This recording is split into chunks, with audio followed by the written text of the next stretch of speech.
안녕하세요. 안녕하세요. 자주 뵙지만 자기소개 한 번 더 부탁드릴게요. 안녕하세요. 주식회사 리어그의 대표 세퍼언니 한지연입니다. 부부 심리 상담 전문으로 하고 있고요. 잼뱅TV에서 인사드리러 나왔습니다. 제가 유튜브를 보다 보니까 떠도는 영상들이 많이 보이더라고요. 아, 이거를 좀 재원님한테 물어보고 싶다 라고 했던 게 있어요. 네. 그게 뭐냐면 그 썸네일이 약간 거시기에 환장한 남자 뭐 이런 거였거든요. 먼저 여자를 얘기해보면 진짜 그렇게 거시기에 환장한 여자들이 있긴 있어요? 아니, 그러니까 성욕에 완전히 미쳐있는 분들이 있냐? 네. 있죠. 상담도 들어와요 많이? 네, 들어옵니다. 네. 이렇게 이상성욕 때문에 상담을 오시는 경우가 많죠. 이상성욕이 뭐냐라고 궁금하실 것 같아요. 남편이 외도를 했을 때 아내들이 이상성욕에 시달리게 되어 있어요. 네. 그래서 남편이 외도를 하면 관계를 갖기 싫을 것 같잖아요. 네. 근데 남편이 외도를 했음에도 불구하고 갑자기 성욕이 급증하는 거예요. 남편하고 관계를 너무 갖고 싶어져요. 아, 외도는 사실 아는데 네, 전에는 안 그러다가도? 안 그러다가. 왜 그러냐면 내가 여성성을 상실했다라는 생각이 들므로 해서 내가 여자로서 인정받기 위해서 내가 다시 이 사랑을 확인하기 위해서 이 남편으로부터 그 확인받는 과정을 겪고 싶은 거예요. 그래서 이상적에 주체 못해서 남편하고 관계를 갖고 싶어 하는 거에 대한 비참함을 토로를 하세요. 그럼 그렇게 성욕이 갑자기 생겼는데 남편이 외도를 한 상태면 맘껏 풀지 못하잖아요. 그럼 네. 그런 분들이 바람으로 이어지기도 하나요? 바람으로 이어지는 경우도 있고요. 또는 아예 풀지 못하고 계속 그 상태로 성만 느끼면서 지내시는 분들도 있죠. 그럼 반대로 남자는요? 남자들은 이상성을 느끼지 않아요. 매번 있어요? 늘 미쳐 있어요. 아, 그렇긴 하죠. 아까 말씀하셨던 케이스는 네. 남편이 외도했는데도 불구하고 네. 이상이 생기는 건데 네. 근데 그런 이상을 느끼면 여자가 바람이 날 수 있잖아요. 네. 여자의 바람은 안 돌아온다고 생각하거든요. 이상성이 생겨서 외도를 하게 되면 네. 돌아오지 않지 않냐고요? 네. 여자들은 보통 그러지 않아요? 여자들의 바람이 안 돌아온다는 거는 속설이죠. 그러니까 그거는 예전에 여자들이 바람을 폈을 때 남자들이 용서하는 비율이 너무 낮았기 때문에 용서하지 않기 때문에 돌아올 수 없던 시절의 얘기고요. 네. 지금의 바람은 남편들이 용서하는 경우가 많아서 돌아오는 비율도 높아요. 와, 용서하는 경우가 많아요? 요즘엔 용서하는 비율도 높아요. 근데 여자들의 바람이 돌아오지 않는 경우가 많다라는 얘기는 왜 그러냐면 용서하는 비율이 있던 없던 이걸 떠나서 여자들의 바람은 정서적인 바람이 먼저기 때문이에요. 남자들의 바람은 육체적인 바람이 먼저예요. 그렇죠. 그래서 정서적인 바람이 다 가고 나면 돌아오기 힘든 게 남자들도 마찬가지인데 여자들의 바람은 육체적인 게 먼저 허락되고 정서적인 바람이 되기보다는 정서적인 게 허락되고 육체적인 게 허락돼요. 그러니까 다 간 거예요. 네. 여자의 마음을 얻으면 모든 걸 다 얻을 수 있다라는 얘기가 있어요. 돈이고 몸이고 다 간다는 얘기를 하잖아요. 그렇기 때문에 여자의 바람이 다시 가정으로 완전히 돌아오기까지 시간이 오래 걸려요. 그래서 여자들의 바람은 다시 돌아오기 힘들다라고 얘기를 하시는 거예요. 남자 먼저 얘기해보자면 재원님이 생각하시기에 거시기에 환장한 남자의 특징이 좀 있을까요?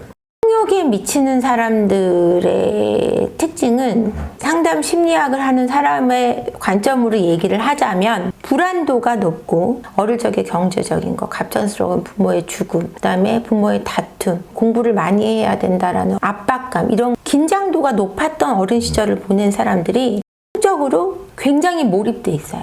아동도 많이 봐요. 중독에 걸려있을 가능성이 높아요. 왜냐하면 이런 사람들은 일상생활 속에서 불안도가 높을 때 어떤 미래를 대비하고자 하는 경우가 되게 많아요. 그러니까 내가 언제 혼날지 몰라요. 내가 경제적으로 언제 무너질지 몰라요. 이런 사람들은 이 성에 대한 쾌락을 느낄 때만큼은 불안을 해소해요. 불안이 딱 내려앉는 거예요. 그래서 적인 행위를 굉장히 좋아하게 돼요. 이랬을 때 불안이 감소되는 그 기쁨을 느낄 때 너무 좋은 거예요. 사람을 가장 힘들게 하는 게 불안이거든요. 적정한 불안은 사람을 발전하게 만들지만 깊은 불안은 사람을 불행하게 만들어요.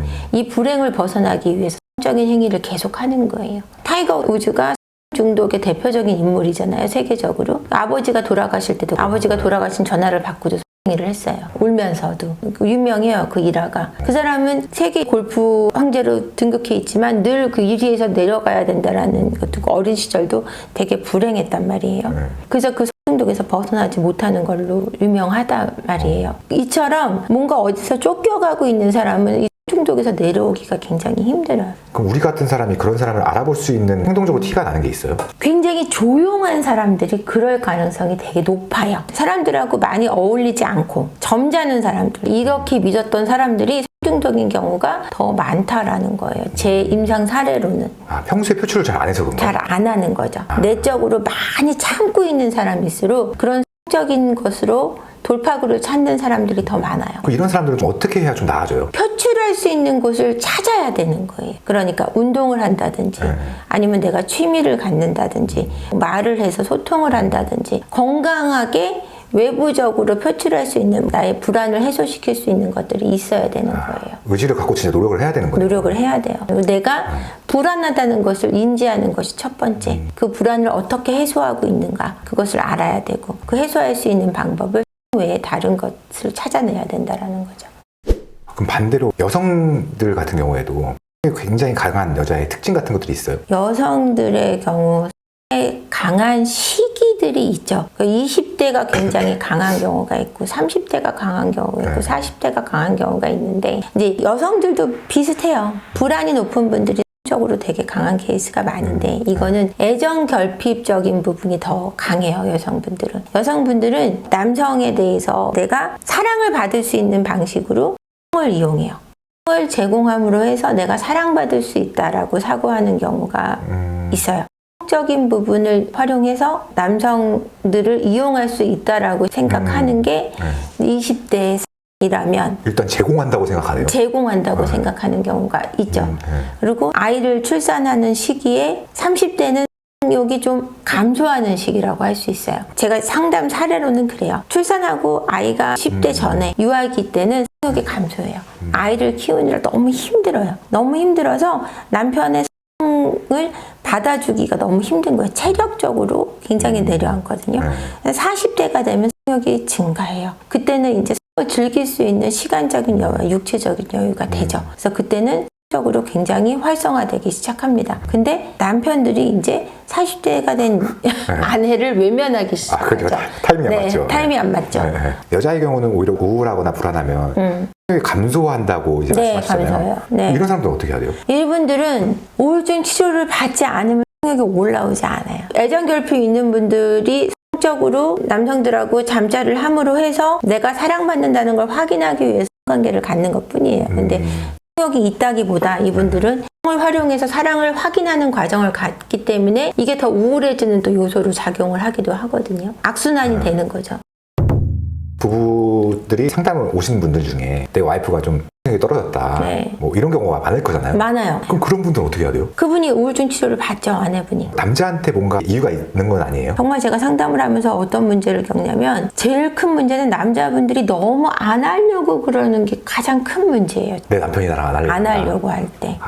그 문제를 푸는 게 저한테 가장 큰 문제지 남자분들이 너무 하자 그래서 문제가 되는 케이스는 문제가 아니에요. 그거는 아내분이 건강한 몸과 마음의 상태로 돌아와서 적정한 횟수를 정해서 재미있는 관계를 하면 정말 좋은 관계가 되거든요. 갑자기 궁금해진 건데 워낙 데이터가 많으시니까 한 달 기준으로 했을 때 부부관계를 몇 번 하는 게 가장 평균적인 거예요? 저는 최소 4번은 해야 된다고 생각해요. 최소 4번? 네. 그러니까 일주일에 한 번이네요? 네. 그럼 좀 많다 하는 정도는 어느 정도인 거예요? 한 달에? 저는 많다 그러면은 일주일에 5-6번은 좀 많다. 그럼 안 하는 케이스의 경우에는? 한 달에 한 번 내지 2달에 한 번 이거는 스트레스고요. 그리고 저희 상담소에 오시는 80%는 스트레스예요. 난 이게 너무 싫어요. 스트레스가. 너무 싫죠. 상상해보면